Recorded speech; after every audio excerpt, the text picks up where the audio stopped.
ধন সম্পদের মায়ায় পয়রা গো ডাকলি না মাওলা রে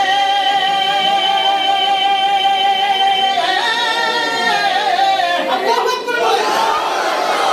ধন সম্পদের পিছনে পড়িয়া আমরা আল্লাহকে ভুলে গেছি ছেলে সন্তানের পিছনে পড়িয়া আল্লাহকে ভুলে গেছি আল্লাহর জিকির থেকে গাফিল হয়ে গেছি আল্লাহ তাআলা কোরআনের মধ্যে বলেন ইয়া আইয়ুহাল্লাযীনা আমানু লা তুলহিকুম আমওয়ালুকুম ওয়ালা আওলাদুকুম আন যিকরিল্লাহ ওয়া মান ইয়াফআল যালিকা ফাউলাইকা হুমুল খাসিরুন এরে বান্দা তুই ধন সম্পদের পিছনে আওলাদের পিছনে পড়িয়া আমি আল্লাহর জিকির থেকে মাহরুম হইছ রে বান্দা যদি মাহরুম হস ওয়া মান ইয়াফআল যালিকা ফাউলাইকা হুমুল খাসিরুন আমি আল্লাহ পাক রব্বুল আলামিন কঠিন আযাবের ব্যবস্থা রেখেছি তুই গ্রেফতার হবে বলেন নাউযুবিল্লাহ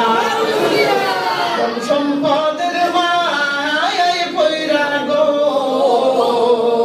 ডাকলি না মাওলা রে